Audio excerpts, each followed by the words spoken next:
With 2 wins under his belt, Kochi has truly proven himself a title contender. However, his poor performance in Canada 2 weeks ago has left him trailing multi-time champion Prix by the smallest of margins. Gernot still needs to nab himself a win, but can he do so at one of the most fabled road courses in North America? We'll find out soon as we get ready to watch Round 5 of the Lotus 79 Sunday Grand Prix Series, and you'll see it all live here on the Global SimRacing Channel. Hi, I'm Joe Peak, and with me in the booth is DJ Clark. Behind the scenes is our director, Ryan Bauer, and he's using cameras provided by Dougie Beard. Road Atlanta isn't as well known for open-wheel racing, but it's rich with history. Let's head to our track guide to find out more.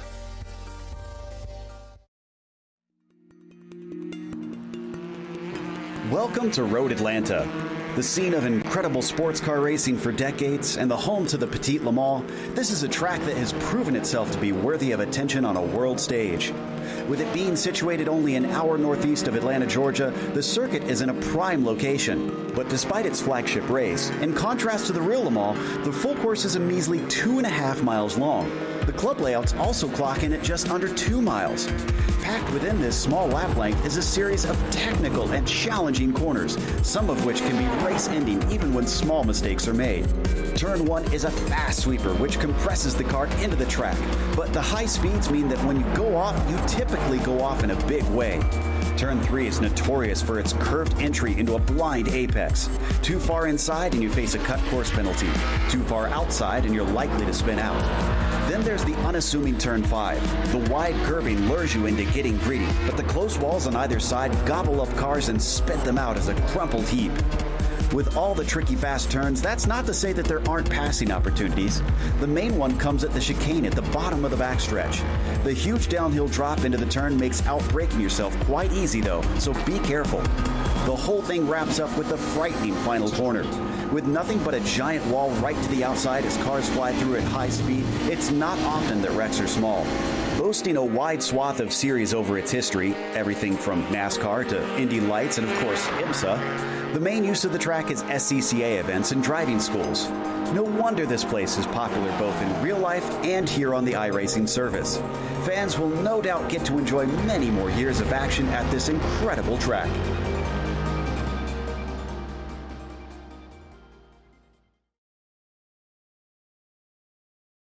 Well, DJ, one thing I like about the fact that Lotus 79 pretty regularly races here is, even though the car didn't actually race here in real life, it kind of feels like it fits right in.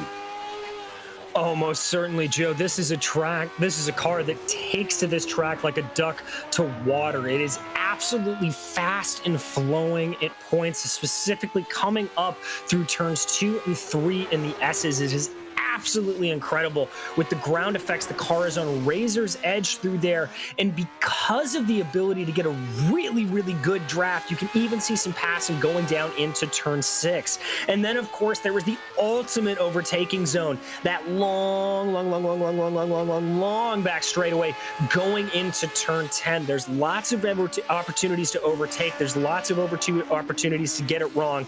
And all in all, it presents a fantastic track for these Lotus 79s. Indeed, and well, if we take a look at the championship right now, as I mentioned, Prix is leading it, and it's only a 6-point gap between them. A little bit of a jump back to Millward, but we have to remember they have not taken into account the drop points in these points yet. So later in the season, you'll see maybe a little bit of a shift around. Millward should be able to overcome some of that loss for not attending. Tolan and Trangrade rounding out our top 5. Why don't you take us through the team points now? Well, Joe, as you can see there in those team points, it's Wersteiner Era's team racing only by 11 points over Equip Renault Elf. Team Essex Lotus only 5 points behind them, with Alblad Williams Racing only 4 points behind them in a very close battle for P4, with Scuderia Ferrari Spa Specific only a point back. So close across the board really there in those teams. Now, for today's race in particular, we have 36 laps that they're going to be contesting. It's an open setup series, so the drivers can try and tweak that to their liking. It'll be interesting to see which way they go, with the two halves of the track being quite different from one another. And then, of course, incident limits will be a drive-through at 17 and 25, you'll get disqualified.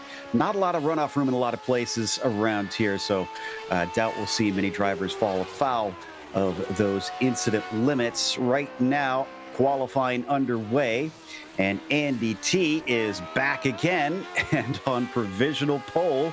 Is he going to trounce the field? Well, we'll have to see. T has been pretty good this entire season, so I would not count him out whatsoever. But as you can see right there, not too far away is the rest of that field. Second and third separated only by a couple of hundredths of a second. He was one of our main championship rivals last season, although he's not been fully on it this season. So seems to like this track as we watch him cycle around for his second lap. Millward just crossed, though. A 109.8 is only going to put him in ninth place. So Alex Millward a little bit out of position on his first lap. Yeah, we've seen that from him a couple of times, though. I wouldn't be surprised if he comes back and has a much, much stronger second lap if he can get that all tied up and ready to go. And T went mildly faster, but still within a tenth of a second, about half a tenth, that he improved that time by. We're waiting on drivers like Paul Williams and Gernot Frischa, as well as Pablo Suarez to set some times. Got a couple drivers coming over from the Camel GT series. Once again, Ben Lafter joins us as we watch Frischa heading down into the final chicane. And I think this is an outlap for him currently. So this one should just start his first flyer. Yes, indeed, it should. So we'll have to see what he's able to do with that one. Keeping watching everybody else. Yeah, Lino, Seppa, Kochi, Williams making up your top five. Frischa getting a good run there. Maybe could have carried a little bit more momentum around the outside of turn one, but still able to keep everything together. Ooh, Millward improved, but it was only 0.4 of a second. So Alex Millward, who has won one of the races so far this season, back in Montreal, unfortunately, going to have to start from 8th position. That'll be a tough ask to win from that far back. We watch Paul Williams as he is on his second flyer down the back stretch, looking to try and line up the braking into the final chicane. He's in 5th place with his first lap, a 10.5 to make up to the next position on the grid. Yeah, he's definitely got some time to make up there. He's really going to have to be working for it there.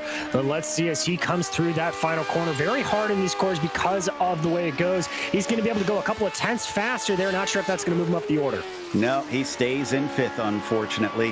Frischa is up next. His first time lap has enough for both of them, it looks like. And a 1:08.9 will put him on the front row, but about a tenth shy of T. Well, he'll be very happy with that, but with as good as Andy T has been, I'd also say he'd have to be a little bit scared. Man, you can see Frischa as he's just working his way over that turn 2-3 area. So difficult down through the S's. You've got to be so patient. Wow, big crack of oversteer there.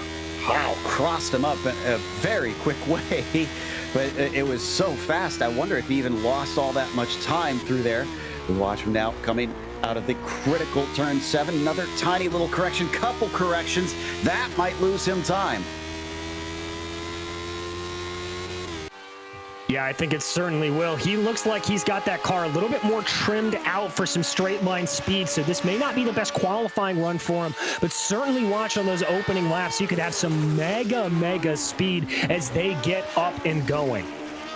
He and Suarez just finishing up their second laps, and they'll be our last two to set times out here.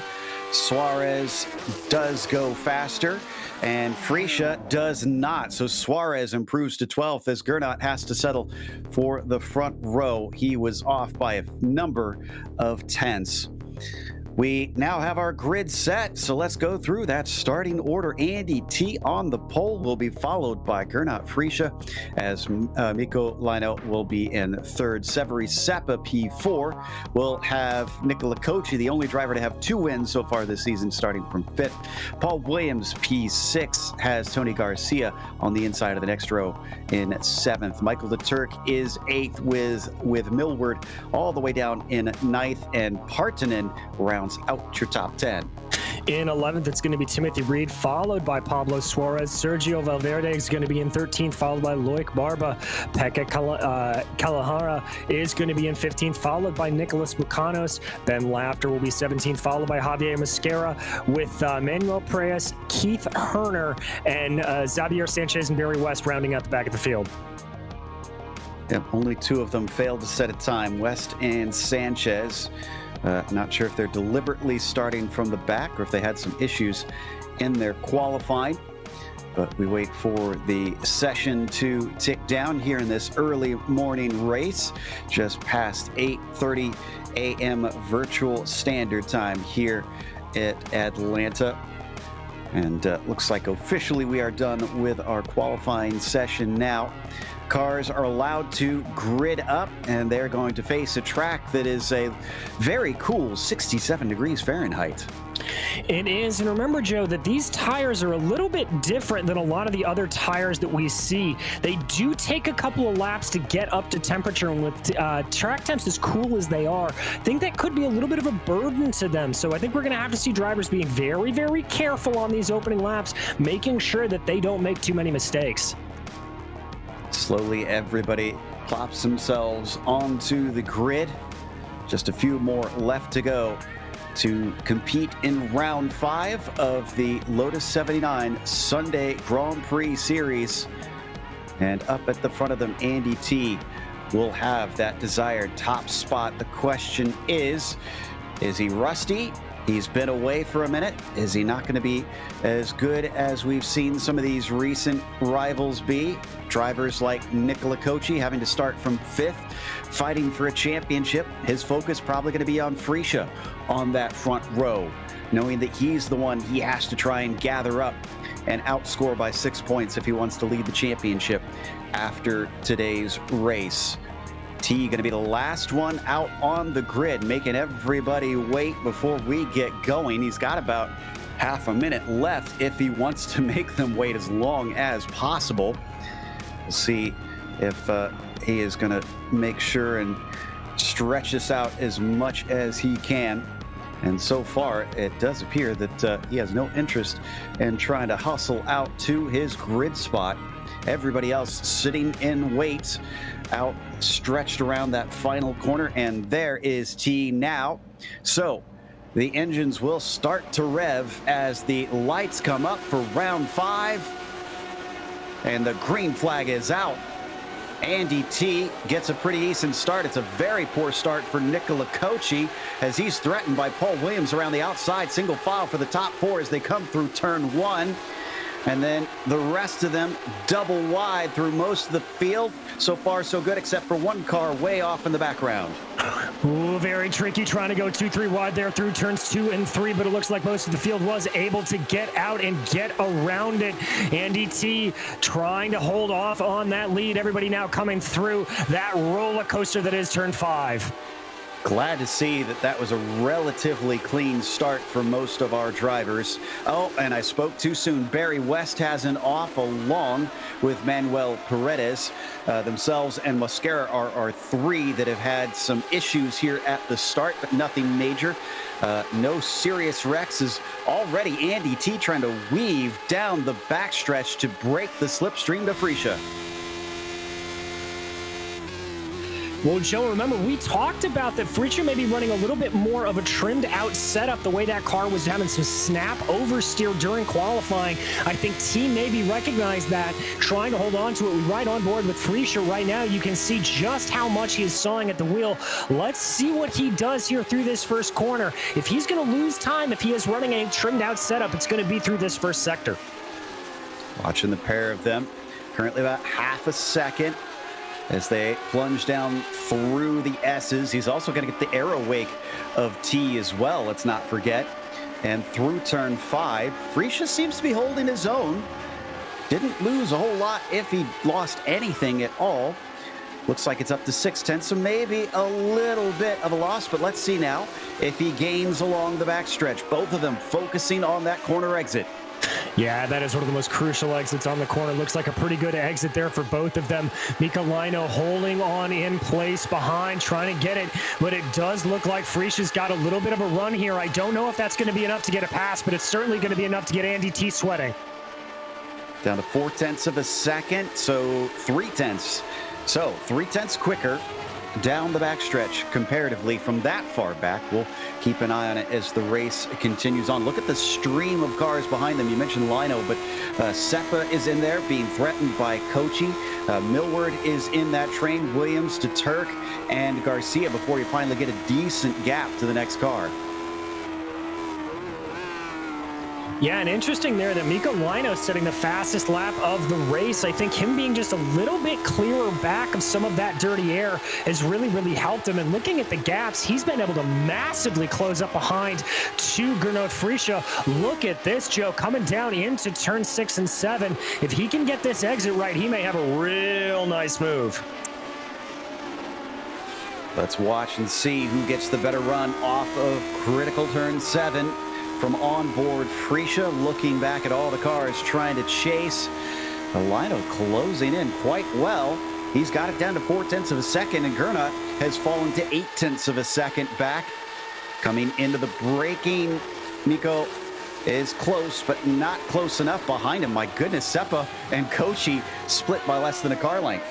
I thought for sure there that Seppa was going to run into the back of Kochi, but clearly I was mistaken on that. So that's another battle to check out.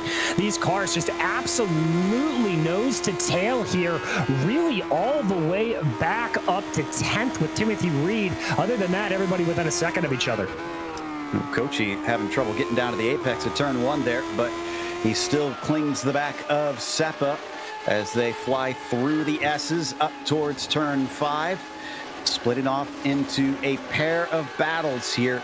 We've watched both Frische and Lino, but now Seppa and Kochi as well, right on top of one another. Could the backstretch be the defining feature of today's race? Let's watch and see how much they gain this time again. Well, I'll tell you what, for Mika Lino, I don't think it's going to be. He had a pretty bad exit there off of turn 7, so that's certainly going to hurt him. Looks like behind him, though, that Kochi and Millward starting to separate out just a little bit. That draft not as perfect as they would like. I think Millward may be thinking about a move, but he's not going to fully commit to it. Doesn't want to go too hard too early. We are only on lap 4 here. Kochi's still very close to the back of Seppa as we ride on board with Alex Millward. Watching ahead up into the fearsome turn 1, just chucking the car in. Gets very close to that outside curb, but holds onto it. Lap 5 here of this 36-lap event. And it almost looks like that Kochi is quicker in this portion of the track as he continues to gain on Seppa. But you can't really pass through the S's, and he's just going to have to try and set it up for the backstretch. Exactly, Joe, and it's just as hard really to get a pass done through turn 6. That's not a super heavy braking zone. I'd call it a moderate braking zone, almost a little bit of trail braking as you come there through the corner and get it right. Bad news, though, is for fans of Barry West. Looks like he's had a little bit of an off out through the S's. His second problem of the afternoon, unfortunately. Nicola Kochi, though, sizing him up. Took a little bit of a peek, but didn't make a serious attempt at Severi Seppa. They're starting to reel in Miko as well in front of them. And the number 7 is only half a second ahead, and he is dropping away from Frische, who as well is about the same 1 second distance from Andy T, our leader. So changing dynamics as this race evolves. Yeah, everything coming back and forth here. And the other thing to remember about is these drivers are not going to be making a pit stop over the course of the race. And this car is very, very sensitive to changes in weight. So some drivers, their cars may be a little bit sluggish right now. They may be facing a little bit of understeer.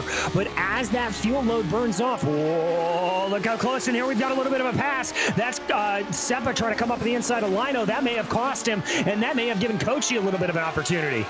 Oh, yeah, it did. Absolutely. He is well within slipstream range down the backstretch, so Kochi could have a great pass set up for him as Seppa made the mistake of attacking when in the midst of a sandwich. coming down to the braking of the final chicane. He's already got a nose ahead, but he's around the outside, and Kochi slips into fourth. What can he do with Mikko ahead of him now? We'll have to see. It was a good run for him there, but I do think he kicked up a little bit of grass coming into the entrance of turn 10. He's got a nice little draft here. Doesn't want to probably go up the inside of turn 1. That's not the best place to do it. He's just going to have to keep it nice and calm and steady here. Oh, that looks like it could be Millward trying to have a little, that could be Seppa rather, trying to have a little bit of a poke, but I think he had to fall back there as they come through turn 2 and 3. Down through the S's, a little bit of a variable line there from Nicola Kochi, just trying to keep as much clean air on those front wings as possible. So going to look into 6. Nope, he learned his lesson from what happened to Seppa. He backs out of it. He's going to try and set up turn 7.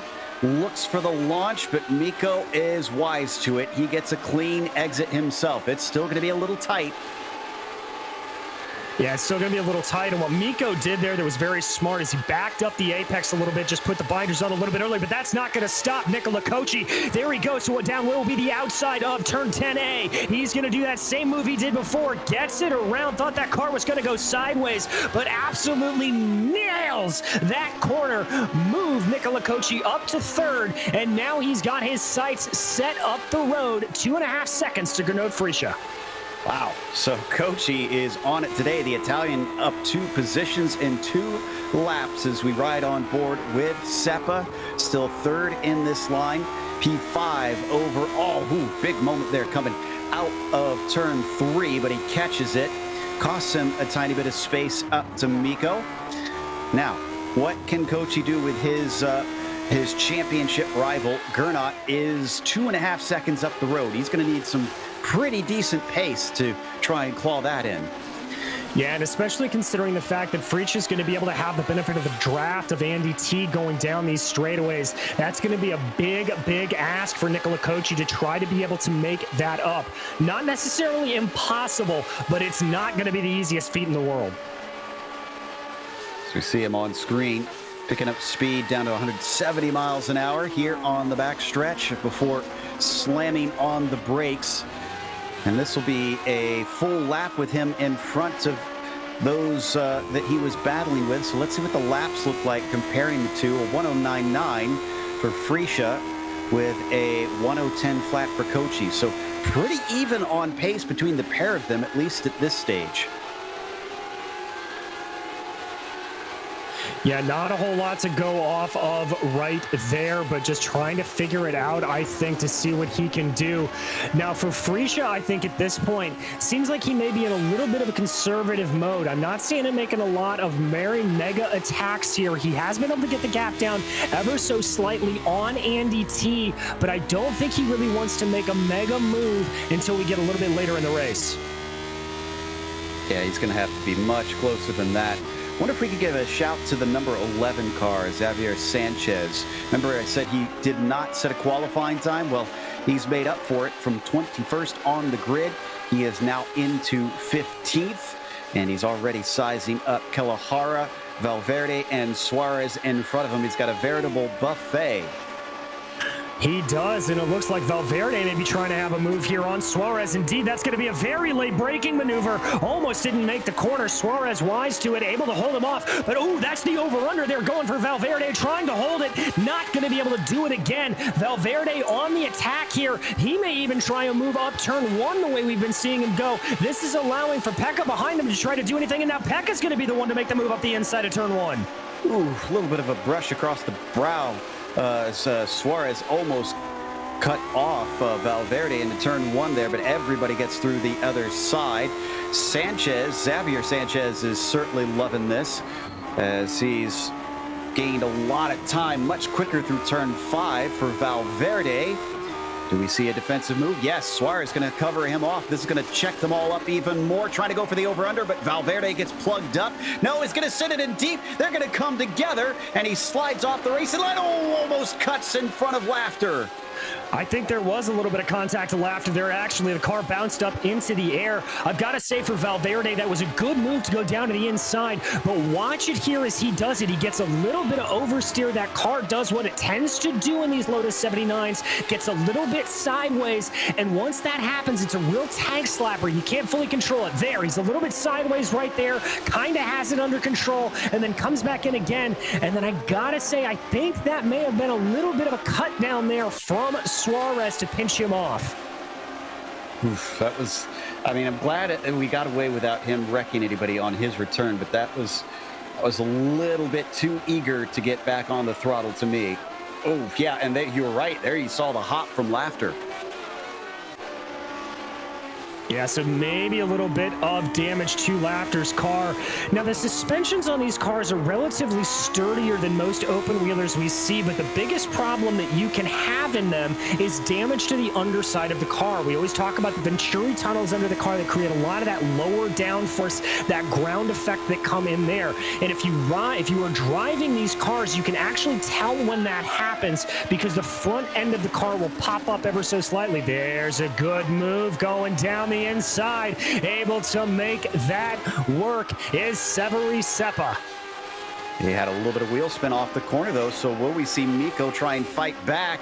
Indeed, he's going to be able to take the inside down in the first corner, too wide through here. It's a game of chicken, and neither is willing to give way. Side by side, up into turn 3. This has got to be single file, and it looks like Miko is the one that has to give it up and settle for 5th place. Now down a couple positions from his starting spot. I gotta say, that's a real shame for Mika Lino because he was driving that car completely sideways through turn 1. It was almost like he was doing a Tokyo Drift style move through there, but just couldn't get the traction to hook up the way he wanted to. We had stepped away from Xavier Sanchez, by the way, but I can report that he is up to 13th since we last looked as well, as we continue to watch this fight and weaving across the track. Pablo Suarez has been watching television a little bit with Top Tier Racing, just trying to break the slipstream. Now he starts to settle down, knowing he's got to hold his line briefly, but Xavier's to the inside, and he's passed him into 12th position. Good move there from Sanchez, not being deterred, but now it looks like Suarez may be under attack from Pekka there behind. Pekka's got a pretty good run off of that final corner. Is he going to be brave enough to try to make a move down the inside of turn 1? No, that's just going to be a little bit of a maneuver to see if he can maybe force him off the line. He's going to have to wait now as they go up through turns 2 and 3. As we've said, no real room to overtake there. He's got to focus on trying to get a good run off of turn 5 to set up onto the backstretch. Yeah, they all spread apart a little bit now. Coming through that turn 5 and down towards turn 6. Uphill, braking into this corner. Quite a bit of camber in it. And then off camber, the reverse here as it crests at turn 7. And it looks relatively good for Kalahara, but same thing with Suarez. Will they separate, or is the draft enough to pull them back together? Well, let's take a look here on this. If he's going to be able to hold it. Ooh, big run as they get down into the braking zone. Lane move to the outside. That's not going to be enough there, and it's not going to be enough to separate anybody out. Oh, but I think it was a better run for Kalahara. He's a lot closer to the back of that 18 car. Will we see another side-by-side move into the first corner? Suarez doesn't defend. He leaves the door open, and Pekka thought about it and decided better, as we are just barely getting close to the halfway point in this race. So I think he knows he's got more chances coming his way if he stays patient. Meanwhile, we jump up to a train of cars to Turk, leading along Williams, Garcia, and Partanen. Yeah, and it looks like a little bit here that Williams could have a good run on Garcia if he wants, or Partanen could have a good run on Garcia, excuse me, if he wants to go for a very, very good draft there. There we go. I'm getting all over the place. I'm sorry, that's Williams onto Turk. Here he comes. He's going to make the move to the inside. They're going to be side by side into the heavy braking zone. Who's going to have it? That's going to be to the inside, and there he goes. Turk successfully defends, but unfortunately that attack has now put Williams under threat of Garcia. Garcia could maybe try to give this too wide maneuver, but no, he lifts early on the pit straight. Oh, wow, a much better run for Williams. He starts to get a little bit of overlap and has to lift as he gets chopped off by Turk. Yeah, Williams really didn't want to make that move through that blind crest of turn 2 and 3. Almost impossible to get anything done there at all. So once again, they spread out briefly as we check back in with our leaders. The Renault of Freesia behind T. He's gained a little bit in the last lap or so, maybe about a tenth, as it's down to 0.8 of a second. But the number 2 machine has been staying out of reach. Maybe he's just managing the race, or if he's running maximum pace, maybe Freesia doesn't have enough underneath him.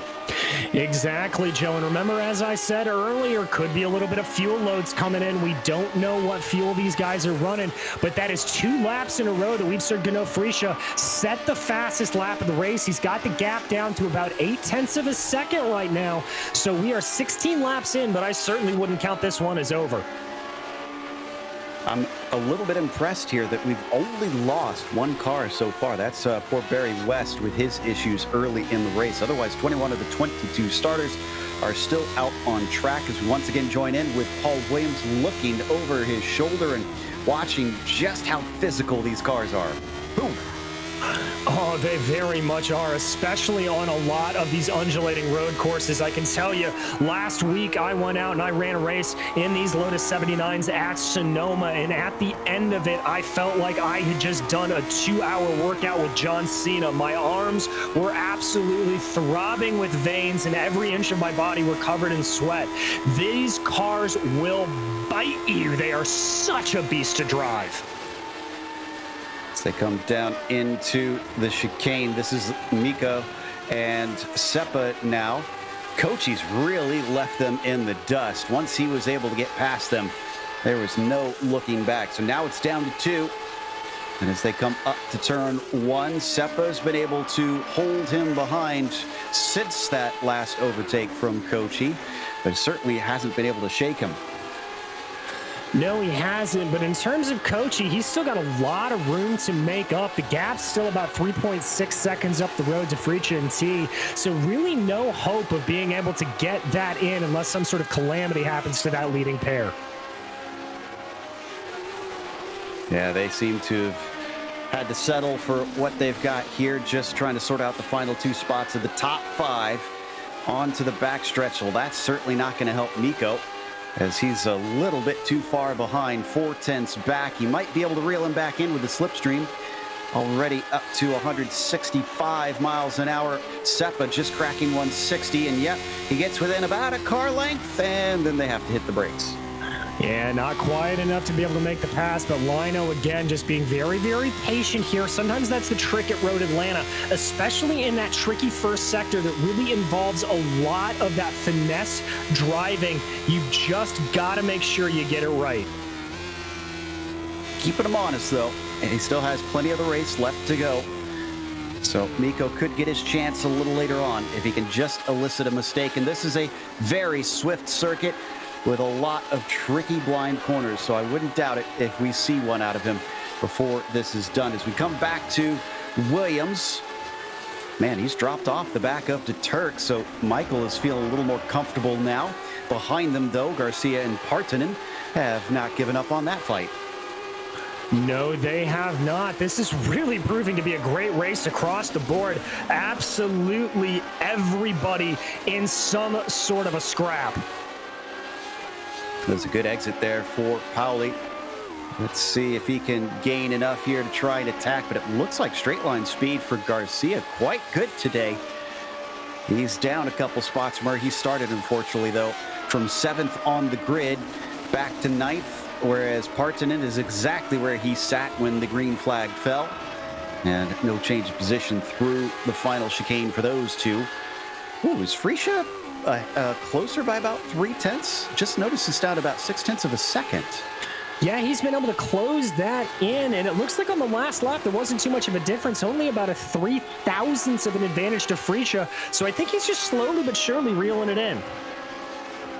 Okay, 109.8 last time compared to, well, another 109.8 from T, but about 300ths faster. Little bits and pieces. Sometimes that's what it takes to try and challenge for the victory. You have to think, though, if Gernot can get within that slipstream and stay within it on the twistier parts of the track, that could allow him to stay close enough to attack later in the race, which maybe that's what he's trying for here. Yeah, I think it is. Ooh, but we've got a little bit of a pass in the back. That's Lino and Seppa going at it. Lino down to the inside, going into turn 10. A little bit of an elbows out move, but they're still going to be side by side. Seppa trying to fight back, but it is just the momentum that carries Lino around the outside. Mikko with a great run, a clean pass there to get him into fourth. He's passed. Can he get away from Seppa after here? It is Finn versus Finn. And the fourth and fifth positions here today at Road Atlanta. Ooh, that was a huge bobble there coming up over the curb for Mikko. Yeah, it really was. That may put him back into possession of getting attacked by Severi Seppa here. So this battle far, far from over. Might wind up ruining that mistake. That certainly had to have cost him a few tenths onto the back stretch. Ooh, and I see Pablo Suarez tumbling down the order. We'll check that in a second. Let's see if this starts to erupt into a battle. And I think Seppa's close enough. He's going to start pulling him in. That Brabham gets a whole heap of speed.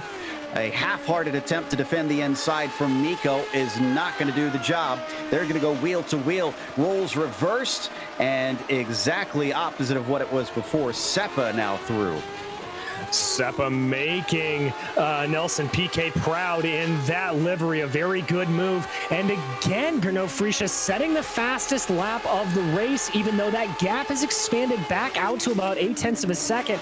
Joe, I have no idea what's going out front. I do not understand what these lap times are doing. I think they're just pushing each other to the limit. I get the sense that this is as hard as they can go, and it's just kind of wavering back and forth depending on who's got that minute advantage each lap. Suarez, unfortunately, I can report, had an off in turn 5. Wrecked on his own. Don't need a replay on that one, but he definitely hit the wall hard enough that he is our second retiree of the race. That's sad to see there, but real kudos to these drivers. You know, Road Atlanta is not exactly the easiest circuit to get around, and the fact that we've only had 2 retirements here, it's really a testament to the talent that we see in this field. Absolutely is. Things changed around a little bit farther back in the field, and this group that we see being led by Laughter in 14th. That is Mukanos, who I think got by Loic in the number 4 last lap down the backstretch here. Nobody's close enough to try and change their position this time by. But Laughter and Mukanos very familiar with one another, having raced. Oh, we are side by side here, going through turns 2 and 3, down into the S's. And Mikko once again holding back Seppa. Joe, I have a sneaking suspicion that these guys have our broadcast up in their ears as they're driving around, and they are just telling us, no, we can do everything you tell us we can't do. You cannot go too wide through 2 and 3, and right there, Seppa and Lino did it. That is some of the most incredible 2-car driving I have seen in a very, very long time. Takes me back to when Freesia, I'm trying to remember who the other one he was racing with, went too wide through there and up all the way through the S's through turn 5 before they finally settled the battle. It's possible, it's just rare, and it takes 2 very skilled and respectful drivers. Freesia now setting the fastest lap of the race ahead of them. And what this has done between the 7 and the 5 car has allowed the number 6 to suddenly become a factor, because no word. There you see him, not too far behind. It's about a second. If they keep tussling like that, then he's going to continue to claw away at the gap. Exactly, and most importantly, he's got the gap down to about 0.7 of a second. Ooh. Wow! am so sorry, Alex. That is absolutely this curse. That's more contact. I think that was Williams that got into it. Yeah, it was. That was Williams. And Millward, I think, unfortunately, a bit of an innocent victim on that one. DeTurk as well may have gotten a piece of it. This is from onboard Williams, or Millward's perspective, rather. And you know what? I wonder, no, I thought maybe he was thrown off by the car ahead having a bobble, but he already was starting to lose it before. And the two of them just flashing through at the wrong time, sending him on his lid. And boy, after Millward's no score at last round, unfortunately, it's going to be a very poor score today. And I can report that Williams is suffering from horrible straight line speed. He did take a lot of damage from that. Freesia, who we're on board with, now has it down to 0.4 of a second. This has got to be within the slipstream. Oh, it most certainly is. And let's please clarify there about Alex Millward. He did everything right post-incident on that. You saw the tire smoke. That was him holding his brakes. That was just the momentum of the car trying to get slowed down. And Williams, coming over that blind crest of turn 5, had nowhere to go. That is no fault on either driver. But here comes Freesia. You said it, Joe. You can see that draft starting to come into play. Pokes his nose to the inside. That's not a move. That's just a little bit of a psych out. But we certainly have a battle. Whoa, that's Andy T getting very sideways on the exit of turn 10B. Oh, is he feeling the pressure? These two have definitely raced before. Old rivals, even though T's not in the championship this season. A look to the inside, tries to shake him off, but Andy is not going to fall for that one. No, he's not. I think Gernot's just got to kind of re-bring this back together, getting ready to go. You can see again, as we've talked about, taking a little bit of an opposite line on the way around here, trying to minimize the aero wash. Yes, these cars generate most of their downforce via ground effect. Big wipe there. But you still want clean air on the front wings of this car to maximize those the front end grip and make sure that those front tires can get the maximum amount of grip on the road as possible. Now a little bit of lap traffic ahead. Let's see if that's going to help T out, maybe get a little bit of a draft. First, a lap traffic. It's Keith Herner, and not sure if he has damage. I'm not seeing any, so I think he's just a little off the pace, and he's going to easily let them through, knowing he's not fighting anybody currently. So no change between T and Freesia, and this is all about 5.5 seconds ahead of Kochi. Can't even really see him in the background. So they are not under threat. They are free to fight here with about 11 laps to go. Yeah, and it's really a testament to the skill of T and Freesia that they are able to get this far ahead. They've been really scrapping it out here a lot in Kochi, just not able to close in the way you think they would if you have drivers in front of you fighting it out. Wonder what it would take to get open wheelers out here up at the top level to see the likes of IndyCar try and compete at this track. Certainly would be something as they come up into turn 6 and then 7. This is where Freesia is wanting to set himself up as well as possible, but they both get a little bit of a sideways slide out of the turn. Yeah, they do, but that draft's going to help out Freesia here. The gap coming down to under 0.3 of a second, now dropping under 0.2 of a second. Here he goes. He's going to make a move to the inside of turn 10A. Can he make it stick? Very late on the brakes for both. Oh, but that's T locking up. That's Freesia ahead. Is T going to be able to fight back with a little bit of a wiggle there from Freesia? He's not going to be able to do it. Gernot playing the long game today. He watched him stretch away, but slowly and surely he pulled him back in and then overtook T in a decisive move with 10 laps to go. As you said, now we got to wait and see. Can T fight back? Does he have anything? They look pretty evenly matched in this race, and look at how close behind that rear wing he's getting. Yeah, we're going to have to talk to these guys in the post-race interview, Joe, because I think my theory is true. Just how close there that T was able to follow behind through the S's section. I think he's running a little bit more downforce. He may be able to make up for that with the benefit of the draft if he's tucked this close behind Freesia on the backstretch, but maybe not. Looks like Freesia is able to get a better exit away. Gap holding at about 0.4 of a second for the lead. He's trying to weave a little bit just like Andy was at the start, and doesn't seem to be doing enough. T sits back at about 0.2 of a second behind. Still, that'll give him valuable information. Also had a big moment for Andy Garcia. If we want a pretty interesting replay through turn 5, showing maybe a better way of dealing with a scary moment through there. The number 9 having to try and catch it, but he lets Partanen by in the process. Here we're coming onto the front stretch. This will be out of the S's through turn 5 that we'll see this incident. Well, and you can see there one of the weird quirks of Road Atlanta going into that turn 1 area. There's just a little bit of an access road that allows you to run the car a little bit wide and get you a better angle for turn 1. So here comes the incident. Diving down the hill right here. That's Garcia right in the center of your screen. Takes a big chunk of curb right off into the kitty litter. And what he frankly did there, Joe, is he just lifted off the throttle, let the car just slow itself down and not put any input onto the car, and that's exactly how you have to recover in these Lotuses. If you try to goose the throttle, it's just going to send it around.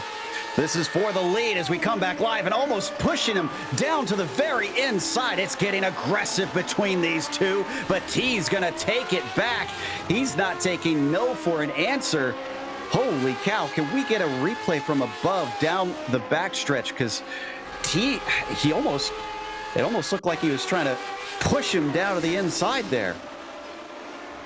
Yeah, I think he was a little bit of a Pruitt fade there. So that is Freisha in front, T behind. Good run off of turn 7 for Andy T. He's going to keep it close behind. There you see Freisha. There's that little bit of a fade, just trying to push him over. Almost a little bit of contact. I think he knew exactly where the car was. Gets heavy into the braking zone. And that is one of the eccentricities about that turn 10A. If you can get to the outside, you really can carry some more momentum and make that the more successful move. Oof. Well, while T was able to hold very close behind Freisha, Gernot seems to be struggling to do that. Remember how long it took him to catch up to T. He's down to 0.7 of a second again. He's got work to do, and he's only got 8 laps to do it now. He certainly does, and what he may be thinking a little bit here, if I may play Mr. Psychiatrist, is if I were Freisha, I would actually deliberately back myself up here a little bit going into the first sector. That way I can get the cleanest air as possible and run the best lines coming up through turns 2 and 3 and down through the S's, and then use what I believe to be that straight line speed advantage as I get down the short straight and into 6 and 7 and then down the long backstretch. He's dropping back now. He's back to 0.9 of a second. He's lost 0.2 since the backstretch. I'm not sure if there's a problem with the car, maybe a little bit of undertrade damage that we don't see, but it doesn't seem like he's got the pace. Let's see if I'm over dramatizing things once we get to the backstretch once again. Well, Joe, I just checked. As I said, one of the easiest ways to tell if there's a little bit of undertrade damage is if you ride on the cockpit like this, that little top end of the cowling there, that tends to bend up ever so slightly. You'll see a lot of drivers put a sponsor logo on there for that reason, and if they can see the logo, that means that there's undertrade damage. I don't see any undertrade damage for Freisha right now, so I don't necessarily think that's the problem. Okay, yeah. So crisis averted. It went down to 0.6, although it's back up to 0.8 now coming off of the chicane. Maybe struggling a little bit with his exits as we come down now to 6 laps to go. And they've been using up some of that buffer that they pulled to Nicola Cocci. It's back down to 4 seconds to the third place driver. So not dire, but if they do that a little bit more, I wonder if we could wind up with a 3-car battle. We very well could. I mean, Freisha! That's Freisha! Freisha makes a mistake through turn 5, and his title rival goes through. Cocci is into second. Oh, and at the same time, the Turk just spun in turn 4. Oh my goodness, the low fuel of these cars, it makes these cars very, very loose. Let's check out these 2 replays here. Now, this is the first one that we talked about. This is Freisha. Good line out of it, just carries a little bit too much speed. You really don't want to run 2 tires onto the rumble strips and 2 tires onto the grass there, because that upsets the balance of the car. Now, this is jumping back to, I believe this is what we want, yeah. This is Sanchez. We want the Turk. So here he comes going down through the S's. Let's see if it's the same thing. Yeah, here it is right here. think this is turn. Yeah, this is the curb on turn 3. I want to say that he maybe got the inside a little bit too much. He was under threat. Yep, there it goes. Yep. That's exactly what happens, Joe. You've got to be careful with that. And now I've talked about a couple of times during the course of this broadcast the way that the car will handle under lower fuel loads. Well, one of the biggest things about that is the fact that the car gets very twitchy. It gets very loose. Now, that is absolutely fantastic if you are running these things on an oval, because it means you can actually do this incredible thing called making a pass. But if you're running it on a road course, it means you have to be ultra precise with every one of your inputs, and frankly drive as much as possible like Jim Clark, not overcorrect the car, not do Michael Schumacher-esque micro corrections into the steering. You've just got to be smooth and consistent, and I think both Freesia and de Turk fell afoul to that. Loke in the number 4 on Valverde that we're watching on screen, just behind Nick Mucanos as well. And where did Laughter go? Laughter must have had a problem earlier on, because, yeah, he's well behind them. He was ahead of Mucanos earlier when we last checked, and the 12 car now down in 17th. As we continue to ride on board with Loic. Didn't get the exit he needed out of turn 7, so Valverde pulls away. Yes, he does. I think Laughter may have been a little bit involved in that incident. Oh, we've got another spinner. Timothy Reed. Oh, who is on the hunt for de Turk after de Turk's spin. Actually, it must have rubbed off. No, I thought it was in the same corner. It's in turn 1, it looks like. Trying to go 3 wide there, or 2 wide there. Yeah, just didn't get down onto the apex well enough and got those left side tires off into the grass. And Joe, you mentioned it earlier, how great it would be to see Indy cars run around here. Well, incidents like that are actually the reason why IndyCar cannot run here.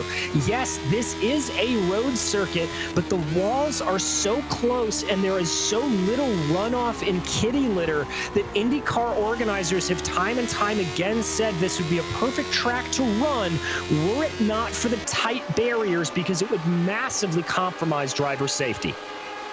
That's totally understandable. And that's the last thing we want. So back to Valverde, who is still fighting for this 12th position.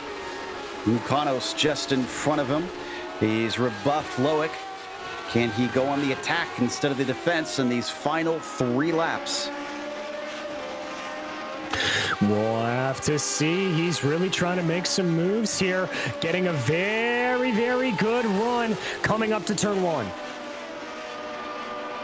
Staying right underneath that gearbox.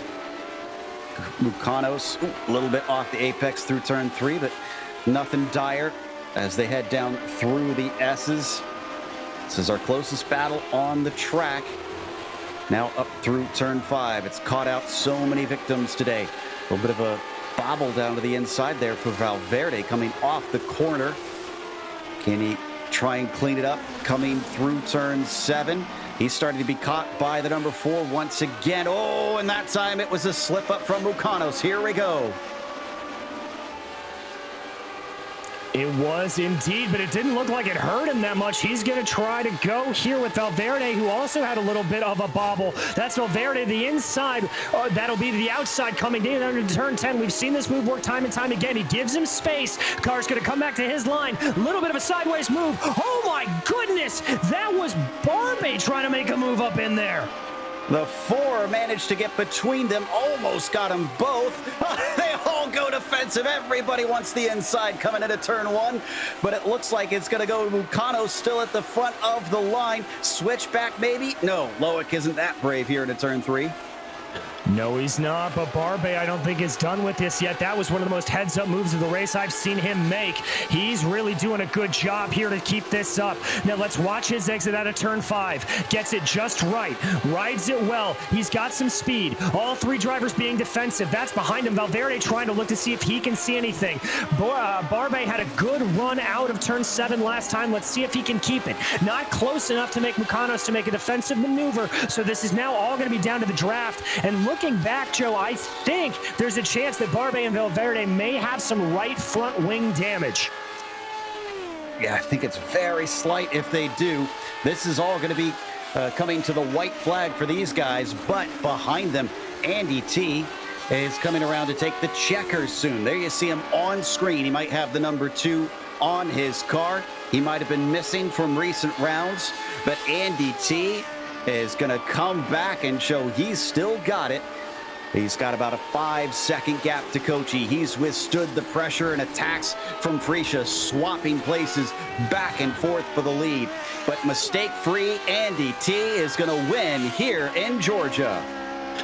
A fantastic run for T here, under pressure for pretty much most of the race. He was able to hold it together quite well. But we're going to check back on this battle for P12. Mukano's trying to hold off Barbe. They go down into turn 6. This is the crucial corner for Barba. Here he goes. Pretty good run for Barba. Oh, but Barba runs wide. Still trying to collect the car. Valverde's on him already. I don't think he can do anything to defend this one unless he's got really incredible top speed, which he might, because he's starting to come back at him. Valverde's got the inside, but he's not past. Here he comes, Loic, right back at him, down into the chicane. Inside goes to Sergio, but the switchback allows Loic to try and pull alongside. It's not going to do it. So Sergio at least gets 13th. Some of the last drivers on the lead lap as the last of them come across the line. We're going to take a quick break here on the Global SimRacing Channel. We'll come back with the official results as well as driver interviews, so stick around.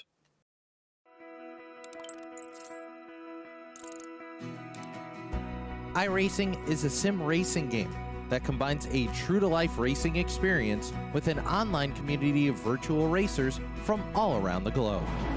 iRacing offers a multitude of officially licensed cars and tracks, laser scanned with millimeter accuracy. Their car models and mechanical systems are based on real-world physics, engineered in cooperation with manufacturers and race teams. Their skill license system ranges from rookie to pro, ensuring members are always pitted against those with similar skill sets. Members are able to sign up for a weekly race series, compete in time trials, host a private race with friends, and participate in racing leagues created and run by the community. With over 170,000 members, iRacing works in partnership with renowned motorsports organizations like NASCAR to deliver virtual races based on the real-life NASCAR Cup Series, as well as many other series on the NASCAR ladder. iRacing also features team racing, providing a variety of options for members to create and manage their own teams. Race with friends or real-world teammates in full-length endurance events like the 24 Hours of Daytona, Spa 24, or the Bathurst 12 Hour. Additional partners include IMSA, World of Outlaws, Supercars, and IndyCar, allowing members to race in their very own Indianapolis 500, Bathurst 1000, Chili Bowl, and many more iconic events. This is iRacing, delivering the most authentic racing experience short of getting into a real race car. Sign up today at iRacing.com.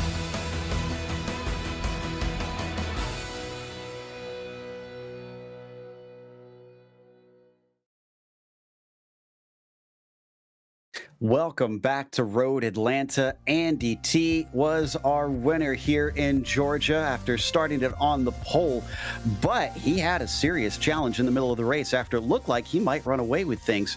Gernot Freesia reeled him in, battled him, but he pushed too hard, according to his own words. Kochi then scooped up that second place as Freesia settled for a third, managing to keep it out of the walls even though he spun.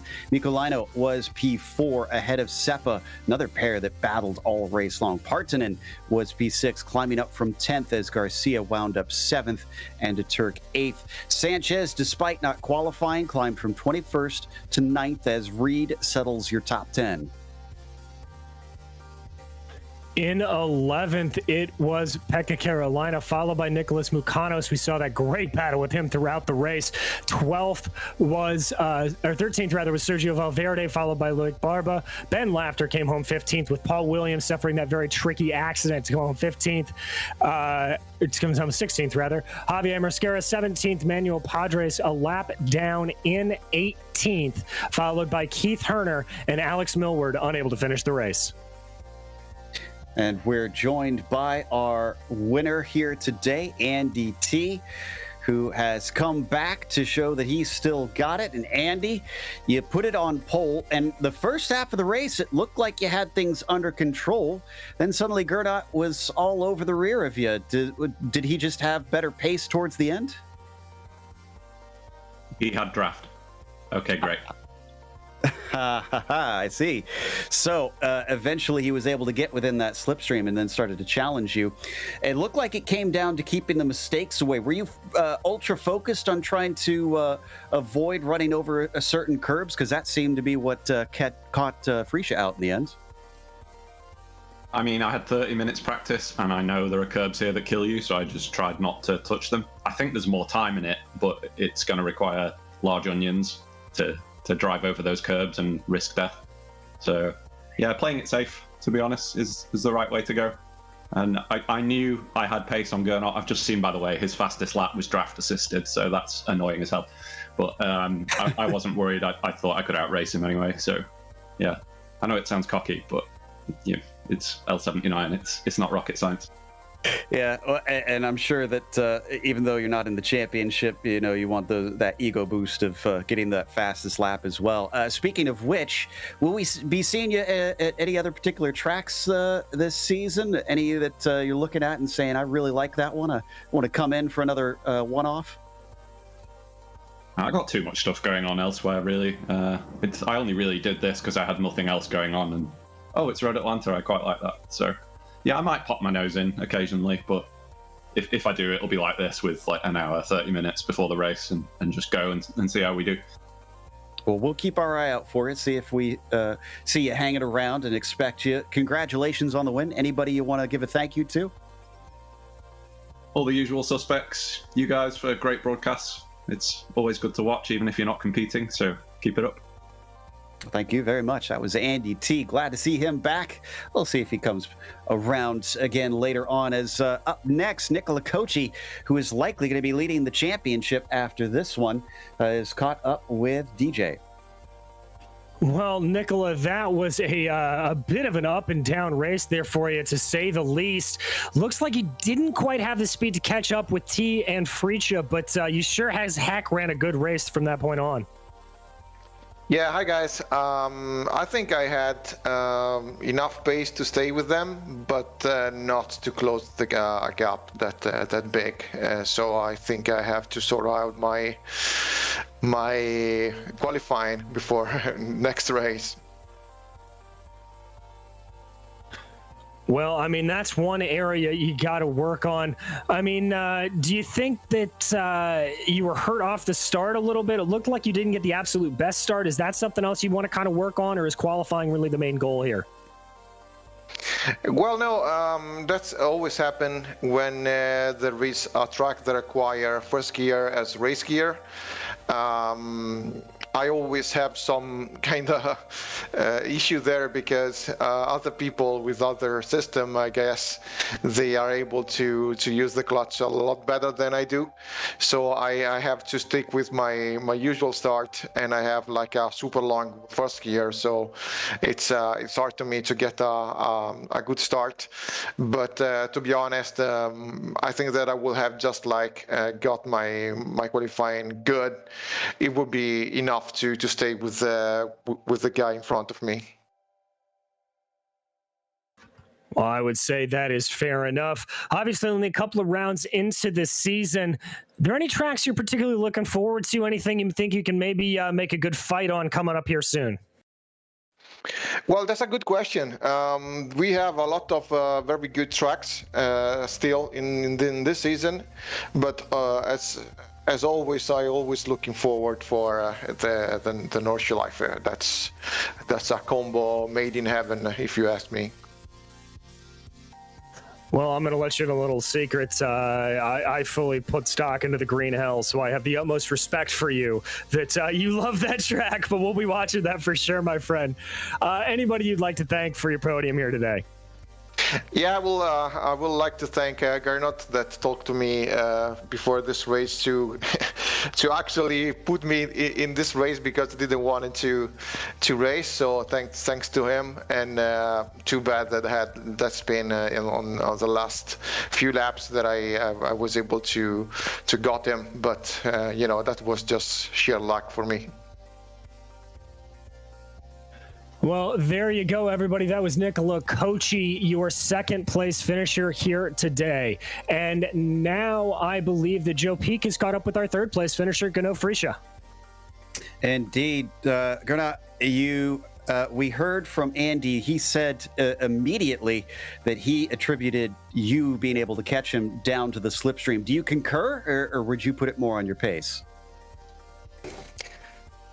I think maybe Andy had a little bit better pace overall, but yeah, I was taking profit from staying in the draft so long. So I think if I would have lost the draft, I wouldn't have been able to keep his pace.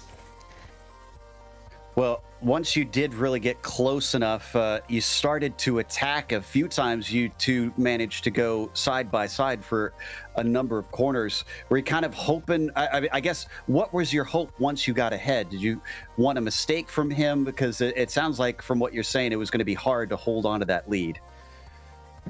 Well, not only when I was ahead, also before, I was always hoping for a mistake from him. So that's why I just tried to keep the pressure high on him, because it's such a difficult track and it's so easy to make a mistake. Unfortunately, I've been the one to make one. So I was lucky to survive, actually. It was really close to hitting the wall. So I think I can still be happy with third place. On the other hand, it sucks a little bit.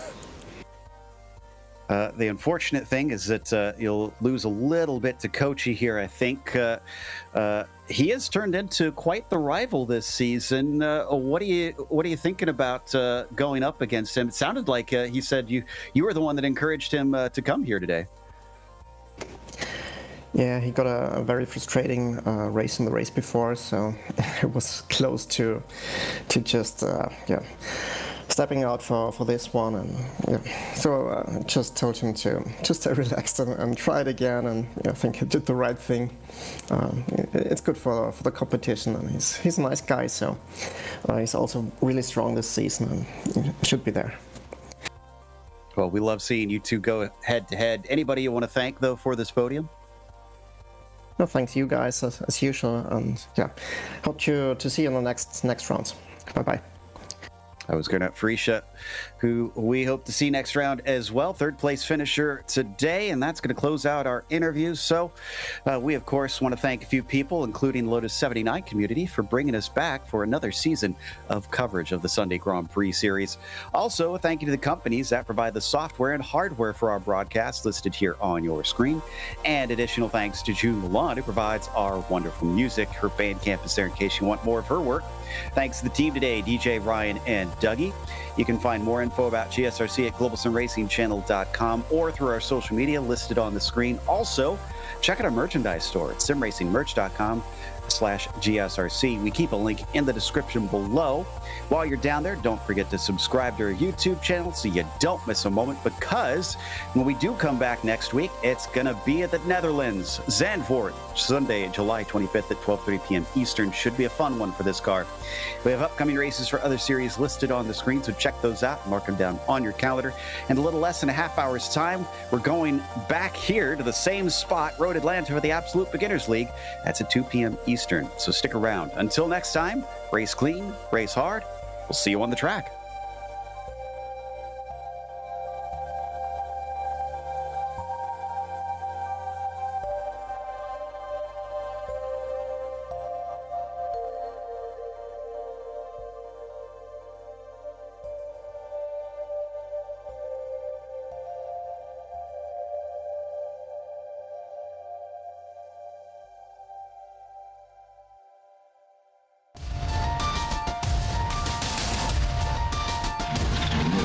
Whoa.